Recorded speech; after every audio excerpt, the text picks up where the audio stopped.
T G മമ്മൂട്ടിയെ ഇഷ്ടമാണ്. പിന്നെ സിനിമ കാണാറുണ്ടോ? പിന്നെ ഈ പുതിയൊരു മമ്മൂട്ടി പടം വരുന്നുണ്ട്, ഭ്രമയുഗം എന്നാണ്. അതിൻ്റെ പോസ്റ്റർ മമ്മൂട്ടി എന്ന അതുല്യ നടൻ തൻ്റെ ശരീരം ഏതെല്ലാം പരീക്ഷണങ്ങൾക്ക് രൂപാന്തരങ്ങൾക്ക് വിധേയമാക്കാൻ തയ്യാറാവുന്നു എന്നതിൻ്റെ അത്ഭുതകരമായ ഒരു ദൃശ്യമാണ് ആ പോസ്റ്റർ കണ്ടപ്പോൾ ഉണ്ടായത്. എന്തു തോന്നുന്നു, ഈ പ്രായത്തിലും ഇത്രയേറെ പരീക്ഷണങ്ങൾക്ക് തയ്യാറാവുന്ന ഒരു നടൻ ഇന്ത്യൻ സിനിമയിൽ വേറെ ഉണ്ടെന്ന് തോന്നുന്നില്ല. ഇന്ത്യൻ സിനിമയിൽ വേറെ ഉണ്ട് കേട്ടോ. നാനാ പാട്ടേക്കർ, അമിതാഭ് ബച്ചൻ ഇവരൊക്കെ ഉണ്ട്. പക്ഷെ അവർ ഇന്ത്യൻ സിനിമയിൽ ഇല്ല എന്ന് ഉണ്ടായിരുന്നു ഒരു കാലത്ത്.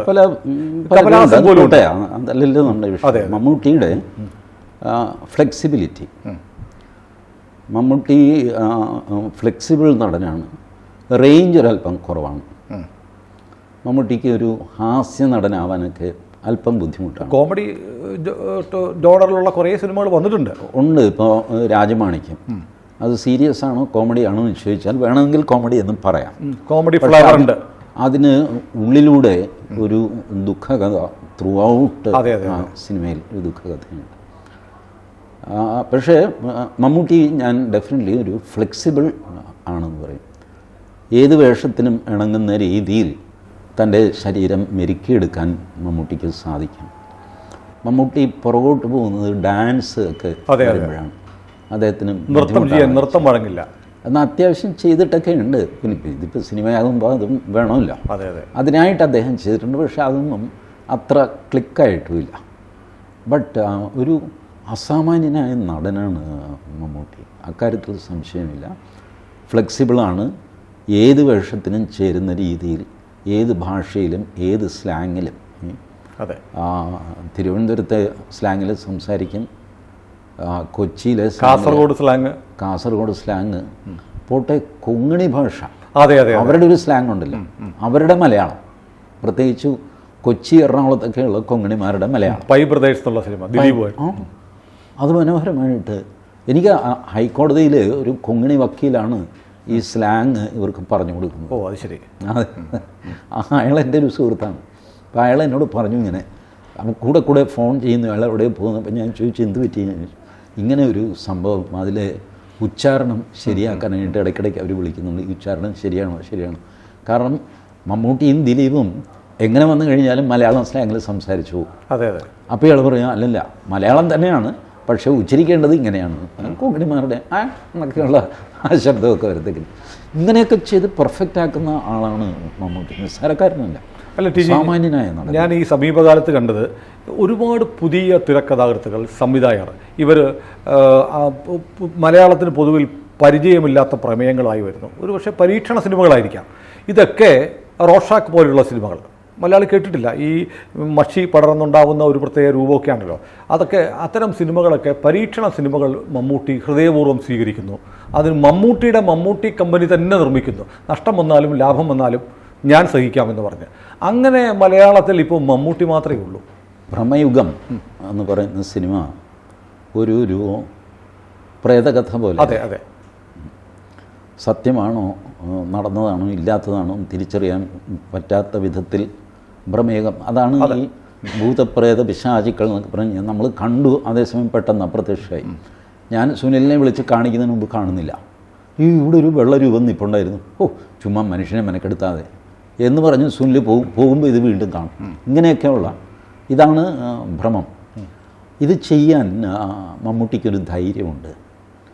ഇതിനൊരു മാർക്കറ്റുണ്ട് എന്ന് മമ്മൂട്ടി മനസ്സിലാക്കുന്നു. ഇതാണ് ഇപ്പോൾ ഭൂതം, പ്രേതം, പിശാച് ഒക്കെ അന്ധവിശ്വാസമാണെന്നൊക്കെ എല്ലാവരും കേരളത്തിൽ പറയും. മലയാളിയുടെ കാപട്യത്തിൽ ഒരെണ്ണം ഈ വിശ്വാസം കൂടെ. എല്ലാവർക്കും ഇതിനെ പേടിയുണ്ട്. നിങ്ങൾ വിശ്വസിക്കുന്നോ ഇല്ലയോ എന്ന് നോക്കിയിട്ടല്ല ഭൂതം നിങ്ങളെ പിടികൂടുന്നത്. ഭൂതം നോക്കുമ്പോൾ സുനിലിന് എന്തെങ്കിലും വിശ്വാസമില്ല, അതുകൊണ്ട് സുനിലിനെ ഉപദ്രവിച്ചേക്കാം എന്ന് വിചാരിക്കില്ലല്ലോ. ഈ പേടി സുനിലിൻ്റെ ഉള്ളിലുണ്ട്. ഞാൻ വിശ്വസിച്ചാലില്ലെങ്കിൽ ഈ സാധനം ഉണ്ടെങ്കിൽ എന്ത് ചെയ്യും? പേടിച്ചത് വന്ന് കയറുമെന്നാണ് പറയുന്നത്. അപ്പോൾ ഈ സാധനം അന്തർലീനമായിട്ട് കിടപ്പുണ്ട്. അപ്പോൾ ഇത് ശരിക്ക് എക്സ്പ്ലോയിറ്റ് ചെയ്ത ഒരുപാട് കലാകാരന്മാരുണ്ട്, സാഹിത്യകാരന്മാരുണ്ട്. കാട്ടുമാടൻ നാരായണൻ മരിച്ചു. മന്ത്രവാദത്തിൻ്റെ കാളായിരുന്നു. കാട്ടുമാടൻ മന്ത്രവാദത്തിൻ്റെ കേന്ദ്രമാണ്. അദ്ദേഹം വലിയ കൊളോസസ് ആയിരുന്നു നാടകരംഗത്തിൻ്റെ. കാവാലത്തിൻ്റെ അവനവൻ കടമ്പ എന്നുള്ള നാടകം ഉദ്ഘാടനം ചെയ്ത് അതിനൊരു ആമുഖം പറഞ്ഞത് കാട്ടുമാടമാണ്. അപ്പോൾ കാവാലത്തിൻ്റെ നാടകം കാവാലം പോലും ചിന്തിക്കാത്ത ഒരു തലത്തിലേക്ക് കൊണ്ടുപോയി അവതരിപ്പിച്ചത് കാട്ടുമാടമാണ്. ഞാനിങ്ങനെ കണ്ണും നിലത്തിരുന്നാണ് ഇത് കാണുന്നത്. അപ്പോൾ അങ്ങനെ ഇരുന്നിട്ടുണ്ട്. അപ്പോഴും അദ്ദേഹം ഈ വിശ്വാസങ്ങളെ മുറുകെ പിടിച്ചിരുന്നു കാട്ടുമാടം. അതെ. അപ്പോൾ ഇപ്പോഴും ഈ പ്രേത സിനിമകൾക്ക് ഒരു മാർക്കറ്റ് കേരളത്തിലുണ്ട്.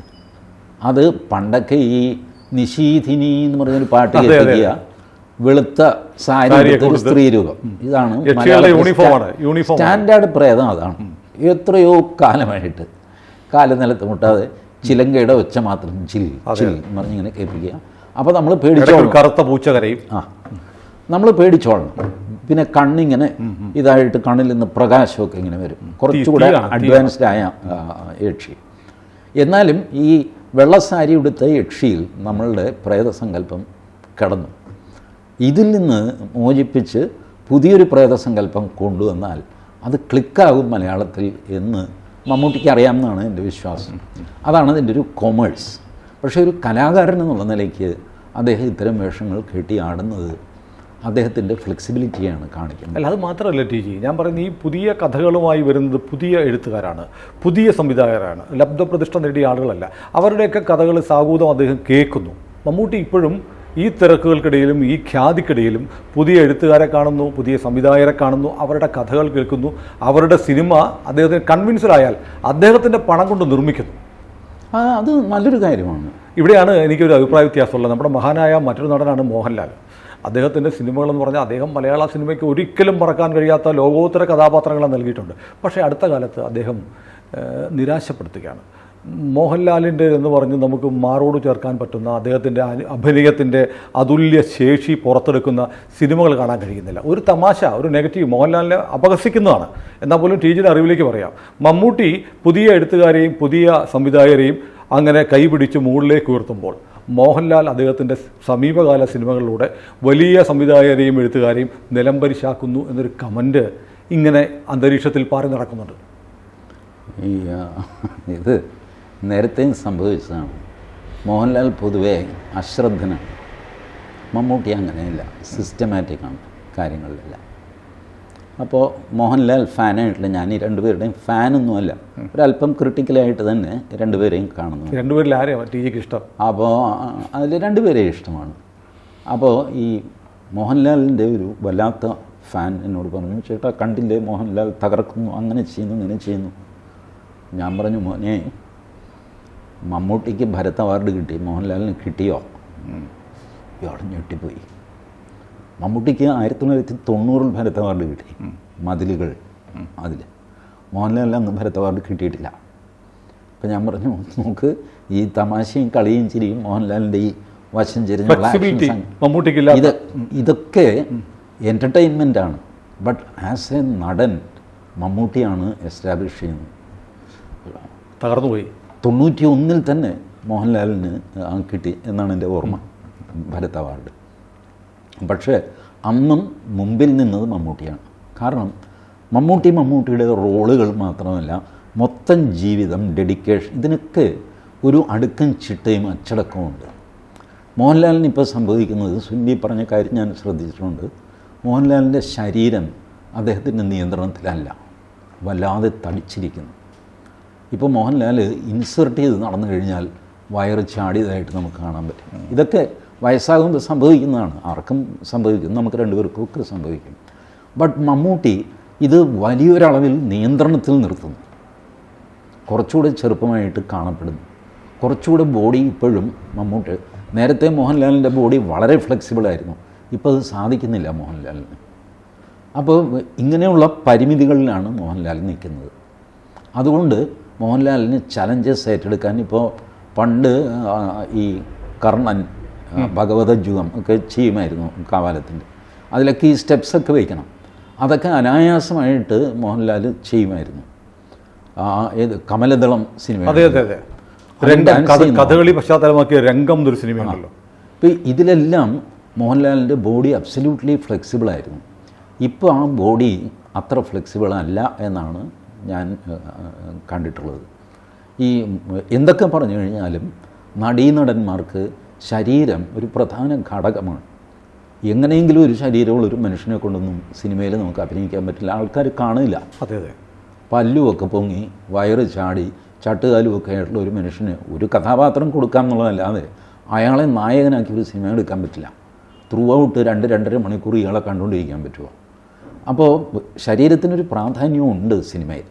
നടനത്തിൽ ഒരു പ്രാധാന്യം ശരീരത്തിനുണ്ട്, അതിൻ്റെ ഫ്ലെക്സിബിലിറ്റി. അത് മാത്രമല്ല ടി പറഞ്ഞു വെക്കുന്നത്, പുതിയ പ്രമേയങ്ങൾ മോഹൻലാലിനെ തേടി എത്തുന്നില്ല. കാരണം അവിടേക്ക് എത്താൻ കഴിയുന്നില്ല. പുതിയ എഴുത്തുകാർക്ക്, പുതിയ സംവിധായകർക്ക് അപ്രോച്ചബിൾ അല്ല മോഹൻലാൽ എന്നൊരു പൊതുവെ പറയുന്നുണ്ട്. അദ്ദേഹം വേറെ ചില ആളുകളുടെ തടവറയിലാണെന്നോ? നോക്ക്, മോഹൻലാൽ ഈ കാവൽ എന്ന പണിക്കരുടെ നാടകത്തിൽ അഭിനയിച്ചു. മോഹൻലാൽ, മുകേഷ് അഭിനയിച്ചു, MT വാസുദേവൻ നായർ, ഈ രണ്ടുപേരെയും മമ്മൂട്ടിയെ വെച്ചും സിനിമ എടുത്തു, മോഹൻലാലിനെ വെച്ചും സിനിമ എടുത്തു. അതുകൊണ്ട് മോഹൻലാലിനെ ആരും അപ്രോച്ച് ചെയ്യുന്നില്ല, അല്ലെങ്കിൽ അപ്രോച്ചബിൾ അല്ല. പുതിയ എഴുത്തുകാർ പറയുന്ന പരാതിയാണ്, മോഹൻലാൽ ലാലേട്ടനെ കാണാൻ കഴിയുന്നില്ല, നമുക്ക് സമീപിക്കാൻ കഴിയുന്നില്ല. അതുകൊണ്ട് അദ്ദേഹത്തിന് നല്ല കഥകൾ, ഇപ്പോൾ അടുത്ത കാലത്ത് മോഹൻലാലിനൊരു ബ്രേക്ക് വേണമായിരുന്നു, ഒരു വിജയകരമായ സിനിമ. അത് നേരെന്നുള്ള സിനിമയോട് അദ്ദേഹം ഒന്ന് തിരിച്ചു വന്നു. പക്ഷേ അടുത്ത മലയക്കോട്ടെ വാലിബൻ നിരാശയുണ്ടാക്കി. അപ്പോൾ വീണ്ടും പഴയ ഒരവസ്ഥയിലേക്ക് മോഹൻലാൽ തിരിച്ചുപോയി. മലയാളി മോഹൻലാലിൽ പ്രതീക്ഷിക്കുന്ന അതുല്യമായ ഒരു നടന വൈഭവം, കംപ്ലീറ്റ് ആക്ടറായിട്ടാണ് ഇത് ചെയ്യുന്നതെല്ലാം സക്സസ്ഫുൾ ആയിരിക്കണം എന്നുള്ള ഒരു സ്റ്റാൻഡേർഡ് വെച്ച് കഴിഞ്ഞാൽ ഈ പറഞ്ഞതൊക്കെ ശരിയാണ്. മോഹൻലാലിൻ്റെ, മമ്മൂട്ടിയുടെ അങ്ങനെയല്ലേ? എല്ലാ സിനിമയും സക്സസ് ആയിട്ടുണ്ടോ? എല്ലാ പരീക്ഷണങ്ങളും വിജയിച്ചിട്ടുണ്ടോ? ഇല്ല, കുറച്ചൊക്കെ ഫെയിലൊക്കെ ആവും. ബാക്കി ഈ പറഞ്ഞ പോലെ ഒരുപക്ഷെ പെരുമാറ്റത്തിലെ ഒരു ഫ്രണ്ട്ലി ഇത് വെച്ചിട്ടോ, അല്ലെങ്കിൽ കയ്യിൽ നിന്ന് കാശ് മുടക്കാനും കൂടെ അതാണ് ഒരു കഥ എഴുതി കൊടുത്തു കഴിഞ്ഞാൽ ഇതിൽ ഇൻവെസ്റ്റ് ചെയ്യണോ വേണ്ടോ എന്ന് തീരുമാനിക്കണം. മോഹൻലാൽ അങ്ങനെ ഇൻവെസ്റ്റ് ചെയ്യുന്ന ആളല്ല, കുറേ കൂടെ കെയർഫുൾ ആയിരിക്കണം. മമ്മൂട്ടി കുറച്ച് ആയല്ലോ, കുറച്ച് ഒന്ന് റിസ്ക് എടുത്ത് നോക്കാം. റിസ്ക് എടുക്കുന്നു, തുടർച്ചയായി റിസ്ക് എടുക്കുന്നു. ആ സിനിമകളൊക്കെ എടുക്കാത്തത് കൊണ്ട് മോഹൻലാൽ മോശക്കാരൻ. അങ്ങനെ റിസ്ക് എടുത്ത സിനിമകളെല്ലാം വലിയ നല്ല സിനിമകളായി മാറുന്നു, ചർച്ച ചെയ്യപ്പെടുന്ന സിനിമകളാകുന്നു. ആയിക്കോട്ടെ, പക്ഷെ അപ്പോഴും അത് മോഹൻലാലിൻ്റെ ഒരു കുറ്റമോ കുറവോ ആകുന്നില്ല. ഒരാൾ റിസ്ക് എടുക്കുന്നു. നമ്മുടെ നിരാശയാണ്. നമ്മൾ ലാലിൽ നിന്ന് പ്രതീക്ഷിക്കുന്ന, നമ്മൾ സ്നേഹിക്കുന്ന ആളാണ് അദ്ദേഹം. വീണ്ടും ഇങ്ങനെ എക്സെല് ചെയ്ത് ഒരു മഹാപ്രതിഭയായി നമ്മുടെ മുന്നിൽ നിൽക്കുന്നില്ല എന്ന സങ്കടം. അദ്ദേഹം മഹാപ്രതിഭ തന്നെയാണ്. നിങ്ങൾ ഈ സിനിമയുടെ എണ്ണവും അല്ലെങ്കിൽ മമ്മൂട്ടി ഇന്നാളെ പ്രോത്സാഹിപ്പിച്ചു, മോഹൻലാൽ ചെയ്തില്ല എന്നൊക്കെ പറയുമ്പോഴാണല്ലോ മോഹൻലാൽ പുറകിലാണെന്ന് തോന്നുന്നത്. നടന വൈഭവത്തിൻ്റെ കാര്യത്തിൽ ഈ രണ്ടുപേരും ഒരിക്കലും പുറകോട്ട് പോയിട്ടില്ല. അല്ലെങ്കിൽ സുനിൽ ആലോചിച്ചു നോക്കി, ഇത്രയും വർഷമായിട്ട് ഈ സിനിമാ രംഗത്ത് ഇപ്പോഴും മനുഷ്യൻ്റെ മനസ്സിൽ മോഹൻലാൽ അല്ലെങ്കിൽ മമ്മൂട്ടി, ഏറി വന്നു കഴിഞ്ഞാൽ ജയറാം അല്ലെങ്കിൽ സുരേഷ് ഗോപി, കഴിഞ്ഞു. എന്താ ഈ ബാക്കി നടന്മാരൊക്കെ വന്നിട്ട് ഇങ്ങനെ വലിയ വാണം പോലെ മുകളിലേക്ക് പോകും, പിന്നെ ഷൂ ഒന്ന് താഴത്തേക്ക് പോകും, എന്താ കാര്യം? ഇവർ ബേസിക്കലി നടന്മാരായതുകൊണ്ടാണ്. അതെ, സംശയമില്ല. പിന്നെ അവരുടെ ആറ്റിറ്റ്യൂഡ് അല്ലെങ്കിൽ ബിസിനസ് മൈൻഡ്, റിസ്ക് എടുക്കാനുള്ള അവരുടെ ധൈര്യം, ഇതൊക്കെ വെച്ച് അവരുടെ നടന വൈഭവത്തെ കമ്പയർ ചെയ്യും. കുറച്ച് കാണുന്നില്ല. മോഹൻലാൽ ചിലപ്പോൾ വിചാരിക്കും വേണ്ടപ്പം വെറുതെ എന്തിനാ റിസ്ക് എടുക്കുന്നു. മമ്മൂട്ടി വിചാരിക്കുന്നു ശരി ഒന്ന് റിസ്ക് എടുത്ത് നോക്കാം. അതുകൊണ്ട് മമ്മൂട്ടി മഹാനും മോഹൻലാൽ കൊള്ളില്ലാത്തവരും. അങ്ങനെയല്ല. റിസ്ക് എടുക്കുമ്പോൾ നമ്മൾ നടന വൈഭവം മാത്രം വേണം വിലയിരുത്താൻ. പക്ഷേ ബാക്കി അവരുടെ ബിസിനസ് അവരുടെ അവിടെ ഒരു അഭിപ്രായ വ്യത്യാസമുണ്ട്. മോഹൻലാൽ കുറേ കാലമായി മുമ്പ് ചെയ്ത സിനിമകളുടെ രംഗങ്ങളും വേഷങ്ങളുമാണ് നമ്മളെ കോരിത്തിരിപ്പിക്കുന്നത്. മമ്മൂട്ടി വീണ്ടും തരുന്നുണ്ട്. അത് കിട്ടാത്ത നിരാശയിലാണ് എന്നെപ്പോലെയുള്ള പ്രേക്ഷകൻ ഈ സങ്കടം പറയുന്നത്. അത് ശരിയായിരിക്കാം, പക്ഷേ അതിന് മോഹൻലാലിൻ്റെ ഒരു കുറ്റമോ കുറവോ അല്ല. ഒരു സാച്ചുറേഷൻ പലരും എത്തും. ഇപ്പോൾ അമിതാഭ് ബച്ചൻ എത്ര കാലമായി ഒരു സൂപ്പർ ഹിറ്റ് ഉണ്ടാക്കിയിട്ട് ഹീസ് ഡിക്ലൈനിങ്. ആ ഒരു പുതപ്പൊക്കെ ഡിക്ലൈൻ ചെയ്യാൻ ഞങ്ങൾ ആഗ്രഹിക്കുന്നില്ല ടി ജി. അല്ല, നിങ്ങൾ ആഗ്രഹിച്ചാൽ ഇല്ലെങ്കിലും കാലം അതിൻ്റെ ജോലി ചെയ്തുകൊണ്ട്. അല്ല, മോഹൻലാൽ കഴിയും, ഇനിയും കഴിയും. ഞങ്ങൾ മലയാളത്തിലെ മോഹൻലാലിനെ സ്നേഹിക്കുന്ന ആളുകൾ അങ്ങനെ ആയിക്കോട്ടെ. നിങ്ങൾ മോഹൻലാലിനോട് ആഗ്രഹം പ്രകടിപ്പിക്കുക. മോഹൻലാലും തീർച്ചയായിട്ടും അങ്ങനെ ചെയ്യട്ടെ. അല്ല, നമുക്ക് മമ്മൂട്ടിയും മോഹൻലാലും ഒരേപോലെ നമ്മളെ വിസ്മയിപ്പിച്ചുകൊണ്ടേയിരിക്കണം. ഞാൻ ആകെ പറയുന്നത് ഇത്രയേ ഉള്ളൂ, ഇവരുടെ നടന വൈഭവത്തിൽ യാതൊരു കുറവും വന്നിട്ടില്ല. പക്ഷേ ശാരീരികമായ വ്യത്യാസങ്ങൾ മോഹൻലാലിൽ കൂടുതലൊന്നും മമ്മൂട്ടിക്ക് അത്രയും വന്നിട്ടില്ല. മമ്മൂട്ടി കുറേ കൂടെ ഡിസിപ്ലിൻ ലൈഫ് നേരത്തെ മുതൽ കീപ്പ് ചെയ്യുന്ന ആളാണ്. എല്ലാം പ്ലാൻ ചെയ്ത് പോകുന്ന ആളാണ്. അതിൻ്റെ ഒരു അഡ്വാൻറ്റേജ് മമ്മൂട്ടിക്കുമുണ്ട്. മോഹൻലാലിന് പക്ഷേ ആ അഡ്വാൻറ്റേജ് കിട്ടിയിട്ടില്ല എന്ന് വിചാരിക്കുക. അതുകൊണ്ടൊരു പക്ഷേ ഇപ്പോൾ ഈ പ്രായത്തിൽ മെല്ലെ മോഹൻലാൽ വിഷമിച്ചു തുടങ്ങി കാണും ശാരീരികമായിട്ട്. അങ്ങനെ കേൾക്കുന്നത് അതുകൊണ്ട് അദ്ദേഹത്തിന് ഈ റിസ്ക് എടുക്കാൻ പറ്റാത്ത ഒരവസ്ഥയൊക്കെ ഉണ്ടാവാം. പക്ഷേ എന്നാലും റിസ്ക് എടുത്തു. മലക്കോട്ടെ വാലിബൻ പരാജയപ്പെട്ടു എന്നുള്ളത് ശരിയാണ്. പക്ഷേ അത് അദ്ദേഹം എടുത്തൊരു റിസ്ക്കാണ്. എന്തൊക്കെ പറഞ്ഞാലും എൻ്റെ പിള്ളേരുണ്ടടാ എന്ന് പറഞ്ഞ ആളാണ് മോഹൻലാൽ. ഞങ്ങളൊക്കെ ഉണ്ട് ഇവിടെ. മമ്മൂട്ടി ഞങ്ങളെ വിസ്മയിപ്പിച്ചുകൊണ്ടിരിക്കുന്നു. ലാലേട്ട ഒന്ന് തിരിച്ചു വരൂ എന്നാണ് ഈ മലയാളത്തിലെ പ്രേക്ഷകർ ഒന്നടക്കം പറയുന്നത്. ലാലേട്ടൻ വരുന്നു, ധൈര്യമായിട്ടിരിക്കും. വരും, കാത്തിരിക്കാം. കൂടുതൽ വാർത്തകളും വിശേഷങ്ങളും നിങ്ങളിലേക്ക് എത്താൻ ABC മലയാളം സബ്സ്ക്രൈബ് ചെയ്യുക, ബെൽ ബട്ടണും അമർത്തുക.